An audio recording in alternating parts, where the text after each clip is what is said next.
So the main one that I saw was Mike Perry's comments about being in BKFC and saying that that's a fight that obviously he'd love to have in BKFC. And then in addition, Henry Cejudo's made comments that he could see Nate jumping into WWE. And Nate Diaz himself has said that Jake Paul is an absolute for something is going to happen. He's just they're just not putting the time on it. Yeah, I believe Jake Paul has one more fight on Showtime after this. I don't know if that would be the Nate Diaz fight for them to put it on there. I'm not if they would be able to get that to come together. If Anderson and Jake, if Jake's able to beat Anderson Silva, I mean, that's huge. That's a huge deal. I mean, in terms of everyone, I mean, the reason why I say it's a huge deal, look, I think Jake has a 60 to 65% chance of winning this fight. The age, the chin, all those things, the athleticism, it's all going to go to Jake. Now, this boxing skill level is going to go to Anderson. I don't think the athleticism is going to go to Jake. I absolutely do. At this age, look, Anderson Silva younger, absolutely not. I'm going to pick Anderson Silva all day long. But the way he has slowed down, the way that he doesn't absorb shots like he used to. If you want to say the speed's going to go to Jake, I'll go with that. I mean, it's not like Jake's not an athlete. Was he ever a world champion? No. No. Is he ever a fucking national champion? No. But the how good of an athlete is he? He's okay. The world champion you were talking about, though, that's 10 years removed. That's not the same guy we're talking about. We can't compare that. I'm just being honest. It's not close, quite 10 years removed. It's close. Yeah. It's close. But this is what happens. This happens as you get older. He's 48 years old. He lost the title when he was what, 38, 39? I mean, he's 48. It's 47, 48, I believe. I'm just saying, it's close. He's about 8 years removed, I think. When did he lose his title? He lost to Chris Weidman. He never got it back. He did. No. He lost to Chris Weidman. That was Luke Rockhold beat Chris Weidman, and then he lost. He lost to Bisping at 199. Yeah. Okay. That was a while back. First one, so it was almost 2013. 300. 2013. 10 years. 9 years. Almost 10 years. 9 years. I wasn't July. so far off. 9 I wasn't years. so far off. Once you pass July, we're getting into the 10-year mark, buddy. I'm rounding up. You're I'm absolutely rounding right. up. You're absolutely right. So, that steel trap you have there, it's not so still anymore. You got it was pretty still enough buddy. to say that it was not 10 years yet. Oh, jeez. I feel like the welding on the corners is starting to get a little seepage. Yeah, there's cracks. Seepage. Oh, some precipitation coming out the corner. I look at it and it's like everything. The youth, absolutely. I think the speed goes to Jake. But there's a thing about understanding how to push a fight. Yeah. How to do things within the fight. You know that if people that have fought understand, hey, there's ways of going about this and I don't have to do this right away. Yep. And that's what, if you're Anderson, you're going out there saying, I'm going to frustrate you. I'm going to give you some problems. And all that frustration is going to do a lot of things to you that your age would help you with. I'm going to take it away. And we're going to see if he can do that. I think he can. Yeah. I believe he probably can.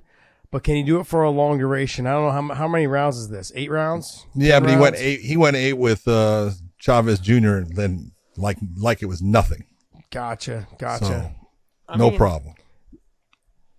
I look at Jake. Jake's not going to be a standard boxer. And you know the standard boxer is going to make it easier for, I think, Anderson Silva, a guy who doesn't fight like a standard boxer, like Jake Paul doesn't fight like a standard boxer. It may give Anderson a little bit of a different look. Maybe punches coming from angles that a standard boxer is not going to throw. Someone like Chavez Jr., right? He's going to throw it like a boxer. Yeah. Jake Paul's not going to throw everything like a boxer combination. Won't be as tight, won't be as fluid, all those things. But punches will come from angles that Anderson's maybe not expecting because Anderson's been in the game for so long. He's used to sparring with top-level guys, fighting the best guys in the world. Fighting those guys that are kind of a little bit more of a not refined technician with speed and power can be dangerous. And I agree that Anderson does have the fight IQ, I think, over him just because of all the years of experience.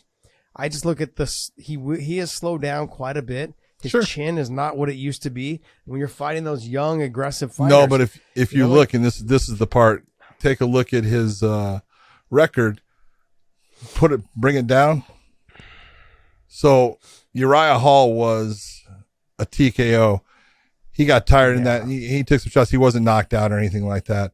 You had the one against Cannonier that was TKO. It was a leg kick, and his leg was put decision. And you look at all of those, and you go, he wasn't getting knocked out. Where did he get knocked out? Yeah. He got knocked out in the Weidman shot, in the Weidman, and that was a good knockout. But he hasn't been knocked out for years. Years. That's a good thing. Yeah. That's saying that his brain, if it was injured and if he was concussed, it's had time to heal. It's had time to adjust. Doesn't mean that his chin's going to be as good as it once was early in his career, which he had a good chin at one time. It's not the same. You're absolutely right, but it's not bad. Yeah. I mean, he obviously still possesses power the way he put Tito out. But he did say in his press conference that he's got, some sparring partner that keeps knocking him out. And so you go, what? Yeah, it's like, did you just say that? But he must have been talking about it, goofing around, talking about his sons. Goofing around. He's goofing around. We started this conversation, though, talking about Nate Diaz, by the way. We got way off track. Look, Nate Diaz and Jake Paul, I'm 100% interested in. I'm not interested in seeing Anderson Silva and Nate Diaz. There's no interest for me at all whatsoever to see that fight. Well, I think we really started this conversation off with Mike Perry. Yep. And bare knuckle boxing and Nate doing bare knuckle boxing, and you're not going to see that. Yeah, you're not going to see it. I don't think Nate has any interest in doing bare knuckle boxing. And they don't have the money that Nate wants to do that. Yeah. Nope. I do think, though, that there may be some sort of opportunity to, Mike Perry fought in that triad thing, the chip thing, the chip ring thing. I'm not saying that organization again, but I'm saying they're already in trouble. I could see Mike Perry and him doing something in MMA gloves, a boxing match in MMA gloves, but I don't know where they would do it and what they would do it in, and and how they would do it. I don't know if BKFC or whatever it was could have the funding for it. I don't know if they could afford to pay Nate Diaz, like you said. That's a lot of money he's gonna want. He's gonna want anywhere between 5 to say 15 million, somewhere in there, I think. And he rightfully deserves it. Absolutely, because he's gonna bring eyeballs. Yeah, absolutely. There's people that just want to watch Nate. Fucking, I'm one of them. They love me. Yeah, there you go.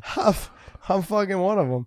So sign me up. Like I said, I will pay for any fucking fight that Nate Diaz is on. Did you happen to see there was I don't know who did it, but they did it with Corey Sandhagen. It was a repeat with the shoes because Nate had said bad things about the UFC Rock shoes. And then they took an old interview from Nate about, what are you going to do? I'm going to go out there, take home a pocket full of cash. And they had Corey Sandhagen use the exact lines from Nate Diaz. And you go, when you can take an old interview that meant nothing and have someone redo it, it tells you people like what that guy says. He's a needle mover. It's so funny. Here's the thing. He was in the presser and he said, when they wanted me to fight Chang Li, he was talking about Li Liang or Li, and someone goes, you realize what you just said? And he goes, yeah, but I didn't mean it like that. It's just, he's like, I don't know the guy's name. And he doesn't. He doesn't. And that's the thing. What's real about him, he wasn't trying to be an asshole. He just really doesn't know the person's name, and I gotta admit, he got the last name right, Lee. He's just like, he just didn't, but what you get from him is what you're going to get every single time. And the what's the word I'm looking for? The authenticity of who he is never going to be changed, man. Nope. I watched his presser afterwards and he had a smile on his face the whole time. He had that I'm free. I'm a free man. I can make any decision I want right now and no one fucking owns me. That's right. And it just had that you could see the look on his face I'm good. I'm happy. Everything that I deserve, I worked for, fucking worked out in the end for me. And I'm happy for him, man. I'm happy to see what happens. If he fights Jake Paul, great. If he doesn't fight Jake Paul, great. I mean, I don't care. But whatever he does, I'm going to tune in and watch, man. Go to mybookie.ag. Use that promo code WayneIn, and they'll give you additional spending cash with your first initial deposit.